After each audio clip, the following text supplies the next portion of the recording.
semuanya, ketemu lagi nih, oke, dengan saya Lia. Kita hari ini masih lanjut lagi nih, masih materi pembahasan soal UN, oke. Jadi teman-teman jangan sampai bosan gitu ya yang namanya belajar ya, karena ada istilah yaitu lancar kaji karena diulang. Jadi karena kita banyak latihan, kita bakalan jadi bisa. Oke, jadi sekarang kita lanjut lagi nih untuk latihan terus mengerjakan soalnya supaya teman-teman semuanya makin mahir nih dalam kimia. Oke. Tapi jangan lupa dulu nih subscribe dulu ya supaya kita semangat nih, semakin semangat saya buat video bantu teman-teman semuanya. Dan nanti juga kita akan bahas soal-soal untuk SLPTN juga ya. Oke, jadi tahun-tahun sebelumnya kita bahas ya, gimana sih soal-soal SNMPTN itu gitu. Saya harap sih semuanya teman-teman yang kelas 3 yang mau persiapin nanti mau kuliah di mana, itu terwujud sesuai dengan impian teman-teman semuanya maunya kemana. Tapi jangan terlalu banyak, maksudnya ekspektasi kita itu terlalu tinggi, tapi kita nggak ada apa yang dilakukan kayak gitu loh. Jadi maksudnya harus sesuai dengan apa yang kita lakukan. Jadi kalau kita udah berusaha, saya yakin pasti teman-teman semuanya pasti bisa meraih apa yang teman-teman inginkan kayak gitu. Oke, kita lanjut aja nih soal nomor 16. Diketahui data energi ikatan rata-rata. Oke, ini ada ikatan rata-ratanya. Kalau misalnya seperti ini, ingat ya, ini adalah termokimia. Oke, berarti ini ada energi ikatannya. Clue-nya itu di sini. Oke, kalau ada soal datanya seperti ini berarti menggunakan energi ikatan rata-rata. Berarti kita harus cari dulu perubahan entalpinya. Rumusnya itu teman-teman pasti ingat nih. Oke, delta H, ini D ya kalau dia penguraiannya, itu sama dengan sigma. Oke, delta H D ikatannya. Ini berarti dia reaktan dikurang produk ya. Oke, ini yang reaktannya dikurang dengan sigma ikatan yang ada di produknya. Oke, jadi ini ingat, ini persamaan reaksinya. Ingat pertama ya, saya selalu menekankan kalau ada persamaan reaksi itu harus disetarakan dulu. Oke, karena koefisiennya kita bakalan menggunakan kayak gitu. Oke, setelah itu ini kan karena dia adalah energi ikatan, berarti kita harus buat dulu nih ikatan Lewisnya, ya kan? Jenis ikatannya yang ada. Ini H sama Cl, berarti H dengan Cl. Oke, di sini ada 2. Terus dia akan menjadi hidrogen, berarti H dengan H ditambah dengan Cl dengan Cl. Oke, berarti ini angkanya bagus juga ya, nggak ada yang negatif dan angkanya juga bilangan berat. Oke, terus berarti ini ya yang reaktan dikurang produk. Berarti kita masukin nih. Berarti 2 ikatan dari H sama Cl. Nih, oke. Jadi 2 ikatan H dengan Cl. Oke, ini dikurang dengan ikatan yang ada, hanya H dengan H ada 1 ya, ditambah dengan ikatan Cl dengan Cl. Sekarang kita masukin angkanya. Oke, jadi kalau dia H ini katanya berarti 2 dikali, di sini H sama Cl-nya adalah 431. Oke, kali 431. Terus dikurang dengan masukin yang ikatan H dengan H-nya, yaitu ini ada 436. Terus ditambah Cl sama Cl-nya 242. Oke, ini kalau dikali berarti berapa nih? 862 ya kan? Dikurang. Ini kalau dijumlahin 6-nya tambah 2 berarti 8. 3 tambah 7 berarti 3 tambah 7, 3 tambah 4 berarti 7. 6 ditambah 2 berarti kok 6 sih? 4 tambah 2 berarti sama dengan 6. Berarti kalau kita ini kurangin berarti 862 dikurang 678 berarti ini sama dengan berapa? Aha, benar sekali, 184 kilojoule per mol. Oke, ini kan yang diminta adalah penguraian dari HCl. Berarti di sini nilai delta H-nya yang udah kita hitung itu adalah 184 kilojoule per mol. Oke, diperhatikan ini untuk 2 molnya. Jadi untuk penguraian 2 mol HCl, nilai delta H-nya adalah 184. Yang diminta itu adalah untuk 7,3 gram. Berapa? Oke, kalau dia ada gram, berarti kita harus cari apa? Oke, pintar, cari molnya. Berarti mol HCl di sini yang diminta 7,3 ya. Berarti adalah massa dibagi dengan mR-nya. Massanya adalah 7,3. Oke, ini mR-nya diketahui ya, yaitu 36,5. Berarti ini kita tinggal bagi aja, berarti 7,3 dibagi dengan 36,5 ya. Berarti sama dengan 0,2 mol. Oke, jadi ini untuk 2 mol, yang diminta adalah untuk 0,2. Caranya bagaimana? Pakai perbandingan koefisien aja. Oke, teman-teman ingat kan, perbandingan koefisien itu adalah mol yang ditanya per mol yang diketahui dikali dengan apa yang mau kita cari. Kalau misalnya mau dicari adalah mol, koefisiennya atau molnya atau nilai delta H-nya bisa. Jadi untuk seperti ini ya. Berarti untuk 0,2, ini kan yang ditanya nih. 0,2 per ini untuk 2 molnya. Berarti dibagi 2 dikali dengan nih. Untuk 2 mol itu delta H-nya adalah 184, ya kan? Berarti ini kita tinggal nih, ini ke sini kan berapa? 0,1 kan? 0,1 berarti ini adalah 18,4. Oke, 18,4. Ingat ya, dia positif ini. Hasil penambahannya tadi, hasil cari delta H-nya. Oke, berarti jawabnya adalah yang C. Jadi di sini teman-teman hati-hati nih, ini ada plus sama minusnya. Jadi hati-hati untuk pengurangannya. Oke, bisa ya? Oke, lanjut lagi. Nih, pada penentuan laju reaksi, oke, laju reaksi lagi, teman-teman ingat nih untuk menghitung laju reaksi gimana, ya kan? Diperoleh datanya. Yang ditanya adalah order reaksi total dari reaksi tersebut. Berarti kita harus cari dulu. Kalau ditanya order reaksi total, berarti itu adalah penjumlahan dari order yang ada ya. Oke, berarti kita harus yang order yang kita cari itu adalah order pada reaktannya, karena yang mempengaruhinya adalah reaktannya. Oke, jadi kita cari dulu order terhadap H2 sama order terhadap oksigen. Oke, teman-teman masih ingat dong, kita mau cari order satu-satu ya, gimana caranya? Kalau kita mau cari order terhadap hidrogen, berarti gimana? Oke, berarti kita lihat yang konsentrasi oksigennya itu yang tetap pada persamaan keberapa, kayak gitu, pada percobaan keberapa. Jadi ini percobaan 1 sama 3. Oke, jadi kita lihat persamaan 1 dan 3 percobaan ya, yaitu percobaan 1 dan 3. Baru kita buat perbandingannya. Berarti, sebelumnya untuk persamaan laju reaksi rumusnya gimana? Teman-teman siap ya? Oke nih, persamaan laju itu berarti V sama dengan K, ini konstantanya ya, dikali konsentrasi. Misal nih, ini kan H2 ya, berarti H2, kita anggap ordernya X dulu, terhadap H-nya, sedangkan terhadap O2-nya kita misalkan dia Y, kayak gini. Oke, jadi perbandingannya nanti kita menggunakan persamaan laju reaksinya.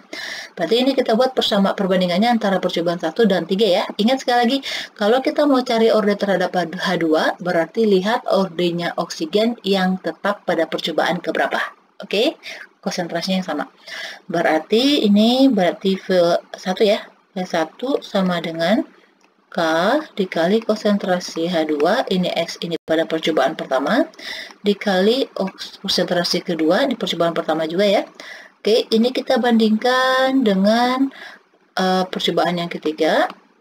Oke, ini H2 pada percobaan ketiga, ini X, terus ini O2 pada percobaan ketiga juga, ini Y. Oke, ini kan konstantanya negatif ya, berarti kita coret aja. Ini kita masukin. Laju reaksinya di sini 4, di sini 4. Oh, sorry, bukan 4 ya. Ini 4, 16. 16 untuk yang order ketiga. Oke, nih. V1-nya kan ordernya nih 4, bukan ordernya, laju reaksinya 4. Sedangkan untuk percobaan yang ketiga, dia laju reaksinya 16. Berarti di sini 16. Oke, untuk H2 berarti kita masukin nih, ini 0,1 untuk percobaan pertamanya, terus dibagi dengan Ini 0,2 untuk percobaan ketiganya. Oke, ini kita samain aja karena sama-sama orde X, berarti ini pangkat X. Sedangkan untuk oksigennya berarti ini 0,2, 0,2. Sebenarnya kalau misalnya nggak ditulis, nggak masalah. Tapi ini untuk teman-teman supaya lebih itu ya, supaya tahu dapat dari mana nih gitu. Ini kan 0,2 sama 0,2 kan bisa coret nih, habis. Berarti dia 1. Ini kita sederhanain. 4/16 berapa? 1/4 ya. Berarti ini 1/4 sama dengan ini dikali 10 aja, berarti 1/2. Berarti 1/2 pangkat X. Oke. Berarti X-nya berapa? X pangkat X-nya berapa supaya dipangkat 1/4? Oke, good. Ordenya 2. Berarti untuk ordenya X 2 ya. Oke, X tadi kita misalkan untuk H2. Sekarang kita mau cari ordenya terhadap oksigen, yaitu berarti kita harus lihat konsentrasi H2 yang tetap. Oke, yaitu pada percobaan berapa?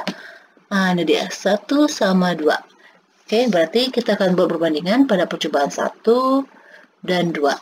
Berarti sama seperti tadi, V1 sama dengan K dikali konsentrasi H2. Ini pada percobaan 1, ordenya X, sama O2, ini percobaan 1, ordenya Y. Kita bandingin dengan percobaan kedua, yaitu ini V2, ini K. Oke, ini H2 pada percobaan kedua, ini X, ini O2, pada percobaan kedua, ini Y. Oke, kita masukin sekarang angkanya. Laju untuk percobaan pertama adalah 4. Oke, laju untuk percobaan kedua adalah 4. Berarti sama dengan ini coret. Oke, untuk konsentrasi H2-nya, ini sama-sama 0,1. Oke, terus untuk oksigennya, ini mana? 0,2 sama 0,4 ya. 0,2 sama 0,4 pangkat Y. Ini coret habis. 4/4 berarti 1 ya. 1 sama dengan, ini disederhanain berarti 2/4 sama dengan Y. Berarti Y-nya sama dengan berapa? Oke. 2/4 pangkat berapa supaya dapat 1? Oke, jadi bilangan atau angka berapapun itu, kalau dia pangkat 0, itu hasilnya adalah 1. Berarti ini Y-nya sama dengan 1. Oke, Y-nya sama dengan ordenya 0, ya kan?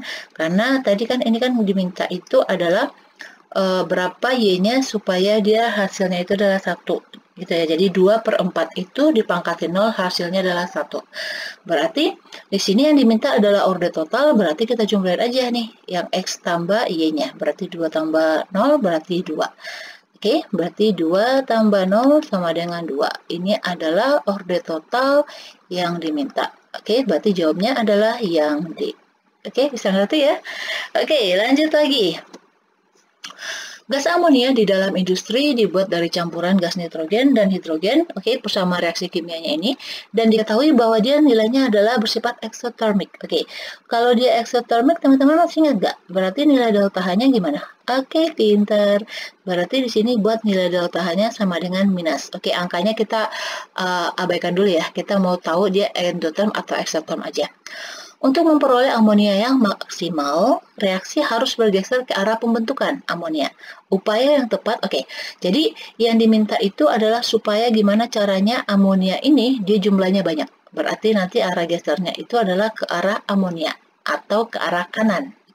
Ini teman-teman ingat ya, ini pelajarannya yaitu yang kesetimbangan kimia. Gitu, yang dipengaruhi oleh beberapa faktor, ada konsentrasi, ada suhu, ya kan, ada volume, ada tekanan, gitu. Sekarang kita melihat nih yang gesernya itu ke arah kanan. Suhu katanya dinaikkan setinggi mungkin. Gini, teman-teman harus perhatikan. Jika, yang pertama dulu ya, kalau suhunya diperbesar, itu akan bergeser ke arah endotherm. Sebaliknya, jika suhunya dikecil, itu berarti gesernya ke arah exotherm. Persamaan reaksi kita adalah persamaan exotherm. Katanya suhunya dinaikkan. Kalau suhunya dinaikkan, berarti gesernya ke arah endotherm. Ini arahnya exotherm, berarti endothermnya ke arah reaktan. Berarti yang ini salah.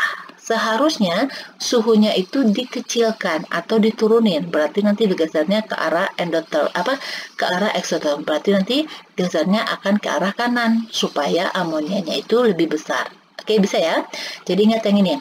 Terus yang untuk yang kedua, tekanan diturunkan. Oke, ini.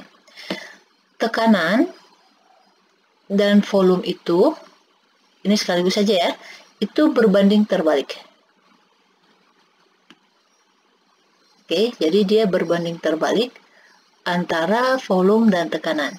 Jika volume diperbesar, berarti tekanannya diperkecil. Kayak gitu. Oke, jadi kalau untuk ini, kalau volumenya itu tekanannya itu diperbesar, berarti kesetimbangan, oke, atau arahnya itu dia bergeser ke arah, ingat ya, koefisien lebih kecil. Oke, sebaliknya, jika tekanannya diperbesar, berarti dia akan bergeser ke arah koefisiennya lebih besar. Oke, kita perhatikan ya. Nih, jadi ingat kalau dalam persamaan ini untuk kesetimbangan yang bisa kita hitung itu nilai koefisiennya adalah jika dia dalam keadaan gas atau liquid. Tetapi kalau ada solid, yang bisa kita hitung itu adalah gas sama aqua. Oke, yang bisa dihitung itu jika dia wujudnya dalam gas atau aqua. Tetapi kalau misalnya dia dalam bentuk liquid sama solid, ini nggak dihitung.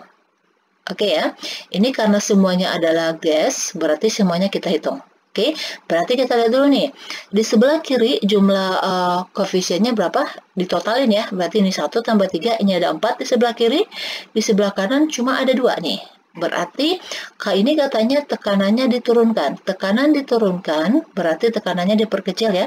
Diperkecil tadi berarti dia akan bergeser ke arah koefisiennya besar, ya kan? Berarti kalau koefisien besar kan di sebelah kiri nih, berarti nanti gesernya ke arah kiri. Ya kan? Padahal kita mintanya dia harus geser ke arah kanan supaya amonianya itu lebih besar, lebih banyak, ya kan? Berarti ini pintar, ini salah. Kalau volume diperbesar, oke, ingat tadi volume sama tekanan itu berbanding terbalik. Kalau volume diperbesar, berarti tekanan diperkecil ya kan? Berarti dia akan bergeser ke arah koefisien yang lebih besar. Oke, koefisien yang lebih besar lagi-lagi adalah sebelah kiri. Berarti nanti gesernya ke sebelah kiri lagi. Berarti ini salah. Oke, diberikan inhibitor. Oke, teman-teman harus tahu ya, ini salah nih. Inhibitor itu adalah kebalikan dari katalisator. Kalau katalis itu adalah untuk mempercepat terjadinya reaksi. Tetapi kalau adanya inhibitor itu dia akan merusak, akan memperlama. Oke? Jadi kalau misalnya kita kasih inhibitor sama aja halnya kita mengurangi jumlah amonia atau kita memperlambat. Kayak gitu ya, jadi ini salah karena yang diminta itu adalah supaya bagaimana caranya amonianya itu kita peroleh dalam jumlah yang maksimal. Oke, berarti ini jawabnya itu adalah yang D. Kita cek konsentrasi N2 dan H2 diperbesar. Oke, jadi jika konsentrasinya ini diperbesar, dia akan bergeser ke arah yang dikurangi. Kayak gini. Jadi ingat konsepnya ini, jika dia diberi, dia akan memberi. Kayak gitu. Tetapi kalau misalnya dia yang kekurangan, dia yang akan diberi. Supaya ingat dia balance. Kalau misalnya timbangan kan gini ya. Oke, mana nih buat timbangan nih? Nih, ini kan timbangan. Kalau timbangan itu kan anggap, ini lurus ya.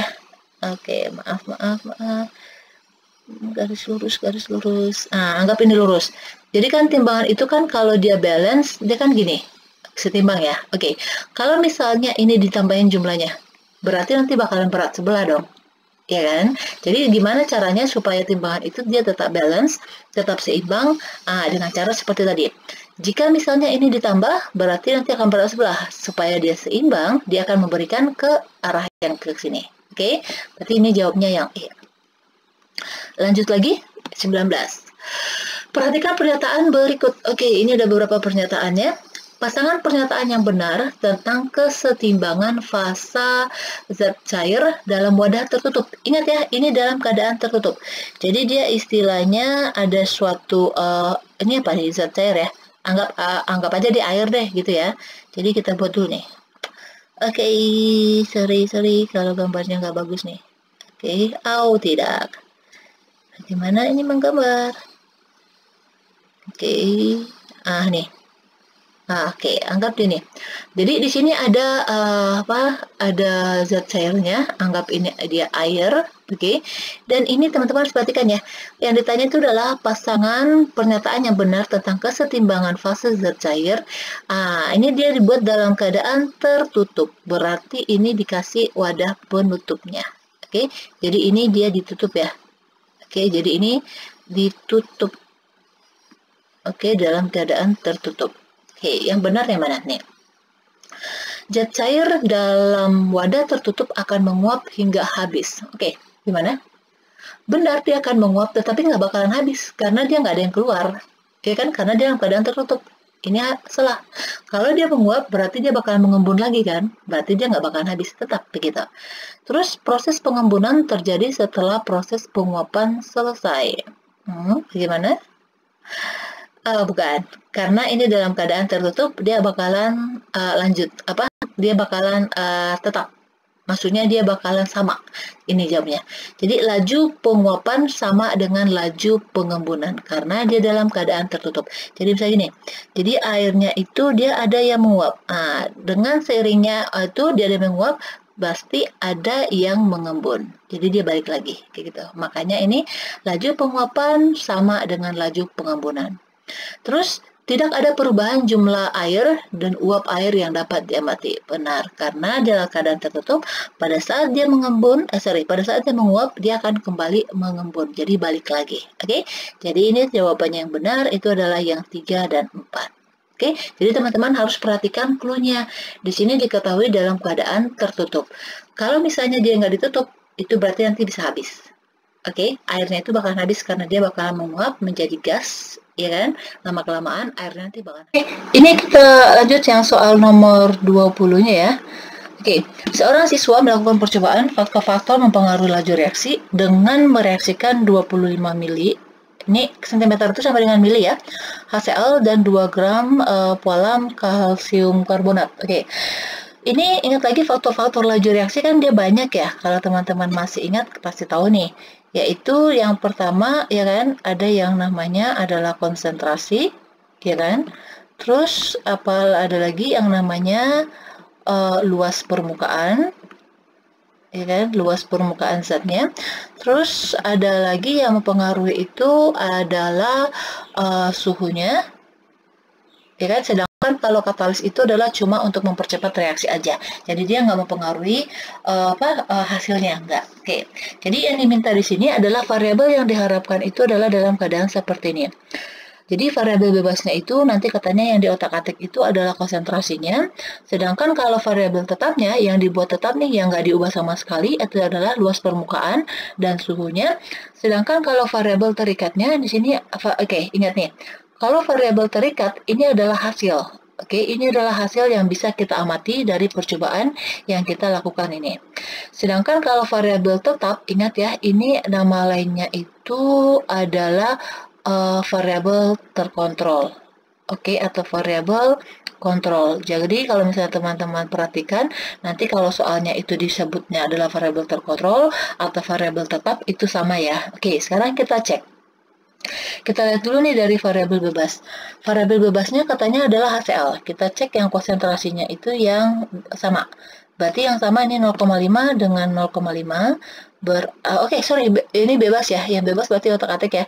Berarti ini dengan ini pasangannya 1 dan 3. 0,5 dengan 1. Atau misalnya 0,5 dengan 1,5, ya kan? Tapi kalau 0,5 dengan 0,5 itu nggak bisa, karena itu konsentrasinya sama, yang diminta adalah konsentrasinya itu beda. Oke, sedangkan variabel tetapnya adalah luas permukaan. Luas permukaan di sini yang ini ya, yaitu dia ukuran atau bentuk dari kalsium karbonatnya yang kita larutkan. Ini dia dalam bentuk pecahan atau bongkahan, ini dalam bentuk serbuk. Berarti di sini katanya dalam keadaan tetap. Berarti yang pasangannya 1 itu bakalan tetap ya dengan 3. Sedangkan 2 sama 4 ini yang sama. Oke, dan satu lagi yang dibuat tetap adalah suhu. Kita cek nih, yang tadi sama ya, 1 dan 3, sama nggak suhunya? 27, oke, sama ya, suhunya sama ya. Sedangkan kalau 2 dan 4, suhunya ini 27, ini 37, oke, ini nggak sama. Oke, variabel terikatnya adalah di sini waktunya. Kita cek. Ini waktunya 60 detik, ini waktunya 20 detik, berarti pengaruh ya. Oke, berarti ini jawabnya yang tepat itu adalah yang D. Karena perhatikan dengan kondisi yang sini. Oke, demikian dulu dan jangan lupa please share, subscribe, dan bagi sama teman-teman semuanya ya. Demikian dulu, terima kasih.